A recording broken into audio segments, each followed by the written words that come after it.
panitia, ya, terutama Islamina, Blue Team, ya, ada Pak Ahmad Wahid.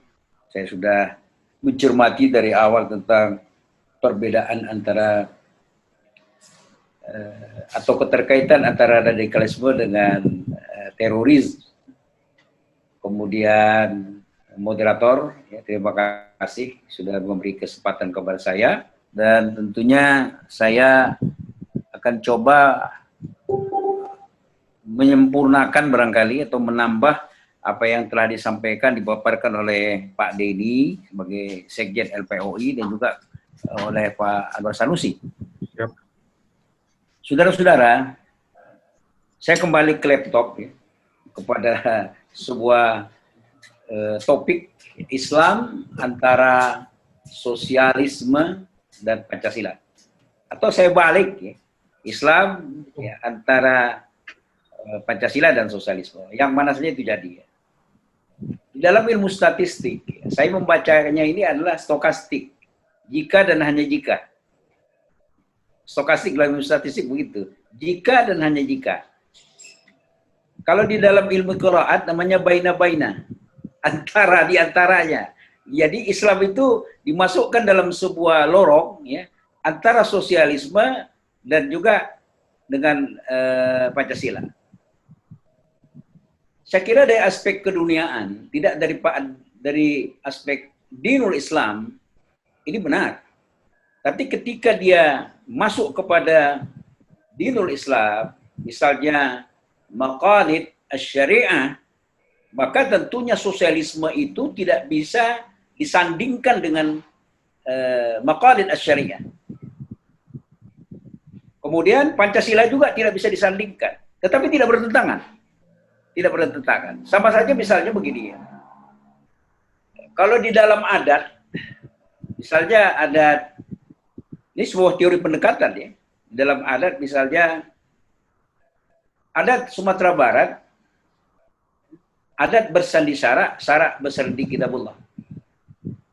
Kalau seorang dokter mengatakan, Bapak tidak boleh makan gula. Dari aspek syariat, gula itu tidak haram. Halal dia. Boleh makan. Kan begitu. Tetapi pada seseorang, dia tidak boleh makan gula. Mungkin dia ada diabetes. Itu akan berbahaya kepadanya. Nah, kalau ini kita perlakukan, kalau Islam kita jadikan sebagai adat, ya, adat bersandi syarak adalah kitabullah. Kemudian ada bersandi syarak itu adalah bersandingkan kepada kitabullah. Oleh sebab itu, ketika kita berislam, yang kita ikut di situ adalah statement Islam. Ada rukun Islam, ada rukun iman. Rukun Islam tidak bertentangan dengan Pancasila. Demikian juga Pancasila itu, apabila kita trace dari pertama ketuhanan yang Maha Esa sampai kepada keadilan sosial bagi seluruh rakyat Indonesia, itu tidak bertentangan dengan Islam. Karena kalimat-kalimat di situ adalah kalimat yang sifatnya itu adalah diambil dari roh keislaman itu. Adil. Keadilan yang beradab. Kemudian keadilan sosial bagi seluruh Indonesia. Musyawarah. Kan gitu? Ini semuanya adalah sesuatu yang diambil dari asas-asas keislaman. Adil, beradab, musyawarah, dan seterusnya. Kalau demikian, seperti disampaikan oleh Pak Denny sebelumnya, bahwa Pancasila itu tidak bertentangan dengan Islam. Dan kemudian Islam, kalau dijalankan Islam itu sebenarnya, teroris itu tidak perlu ada.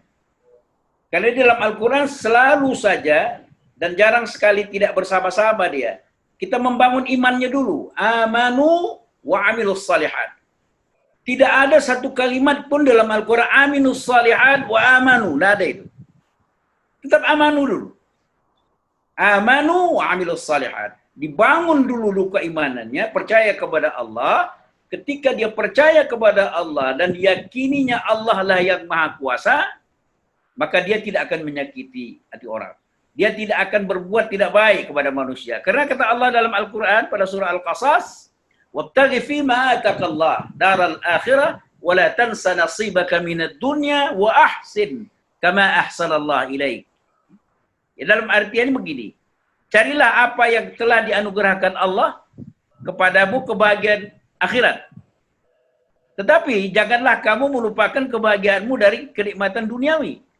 Dan berbuat baiklah kepada orang lain sebagaimana Allah berbuat baik kepada wahsin kama ahsanallah ilaik wa la tabghil fasada fil ardh. Kalau kita hitung dia dengan teori Al-Quran, kita hitung semua manusia, orang Indonesia yang Islam itu menghitungnya, ya, dipahamkan dengan dakwah yang baik, ud'u ila sabili rabbika bil hikmah wal mau'izatil hasanah wajadilhum billati ahsan. Kita ceritakan dari awal ketuhanan yang Maha Esa, kemanusiaan yang adil dan beradab, dan sampai kepada keadilan sosial bagi seluruh Indonesia. Maka dia akan atiullah wa atiur rasul wa ulil amri minkum. Tidak ada masalah di situ. Tapi ketika dakwah itu nyetop, ya, terkendala, maka ini terbiar. Tidak tergarap ini. Padahal dia harus berbuat wahsin kama ahsanallah ilaik wa la tabghil fasada fil ardh. Nah, ini di dalam Islam. Islam mengajarkan seperti itu. Amanu wa amilus salihat. Thomas Alva Edison amilus salihat. Cuma dia tidak amanu. Dia tidak beriman kepada Allah. Tapi dia berbuat baik. Pertanyaan orang kan mengatakan, apakah Thomas Alva Edison akan masuk surga? Itu urusan Allah Subhanahu wa taala. Secara teori dunia, dia tidak masuk surga.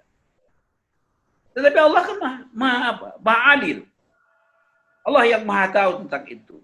Maka oleh sebab itu, amanu wa amilus salihat. Nah, kenapa terjadi teroris? Kenapa terjadi misalnya radikal? Bukan ajaran sosialisme, bukan paham sosialisme yang mengutamakan teori ekonomi dan teori kebersamaan itu, tidak. Kalau dibaca Kapital itu yang ditulis oleh Karl Marx. Dia mengajarkan community. Di dalam community itu kelihatan adalah kebersamaan.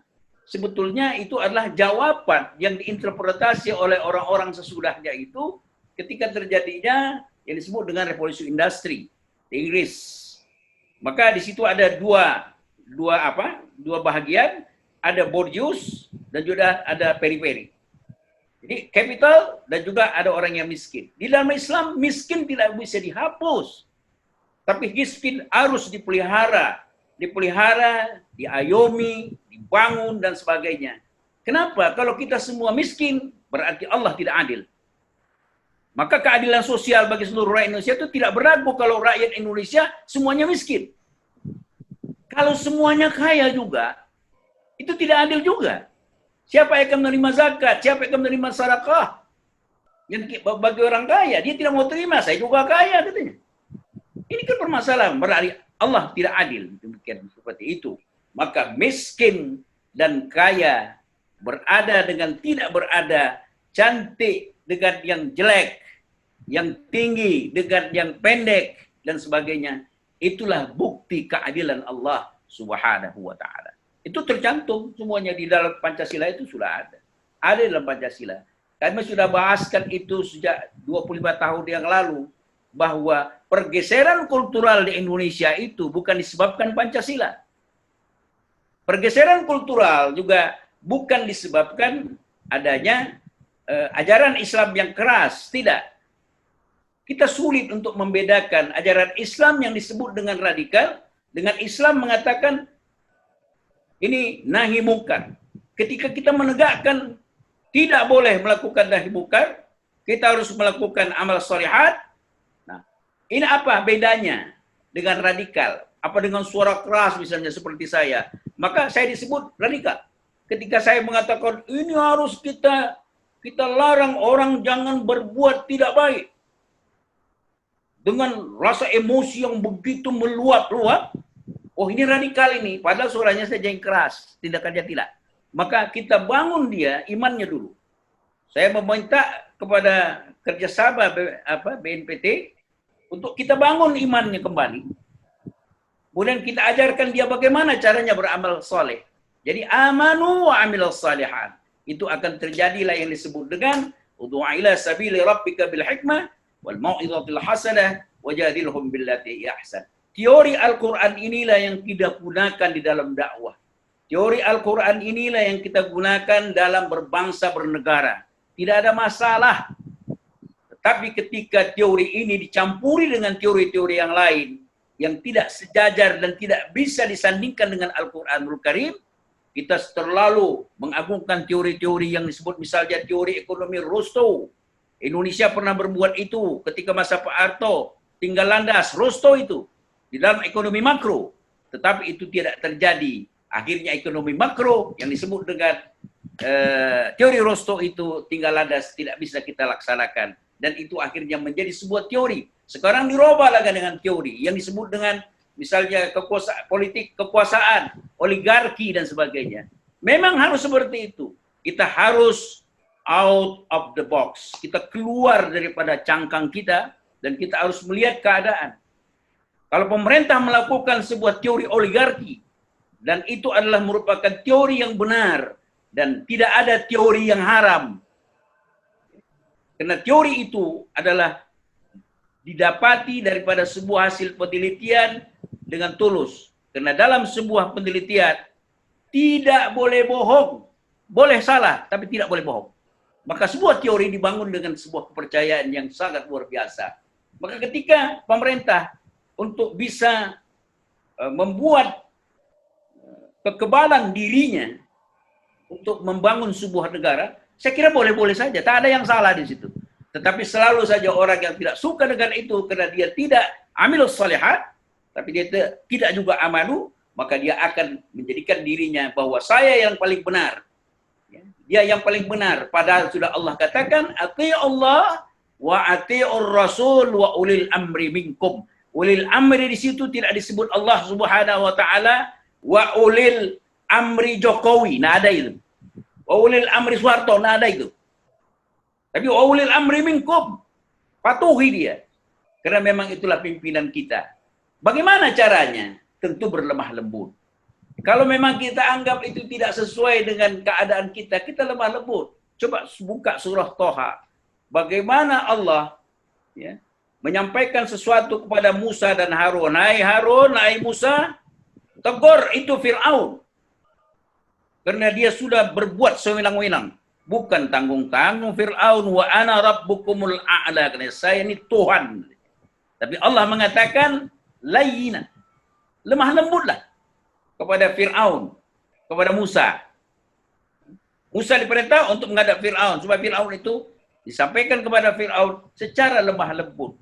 Karena kalau dia lemah lembut, maka itu akan bisa menjatuhkan Fir'aun. Tetapi kalau dia kasar, maka Fir'aun lebih kasar daripada itu. Maka buatlah strategi. Strategi yang baik. Kalau niatnya jelek, itu akan menang. Dibanding dengan niat baik, strategi jelek. Jadi pilih mana? Pilih strategi. Maka kita pilih Pancasila, kemudian kita pilih apa yang disampaikan oleh paham-paham sosial dalam teori ekonomi yang baik. Tetapi kalau dia membuat kita berada sebelah kiri, sehingga kita tidak lagi mencintai Islam, sehingga kita anggap teori itu adalah segala-galanya, itulah sebuah kesalahan. Terakhir, saya kembali kepada pokok pembicaraan saya. Mari kita amanu, mari kita amilus salihat. Setelah kita beriman kepada Allah, kita wa amilus salihat, berbuat baik kepada manusia. Wahsib kama asalallah ilaik, wa la tabghil fasada fil ardh. Assalamualaikum warahmatullahi wabarakatuh.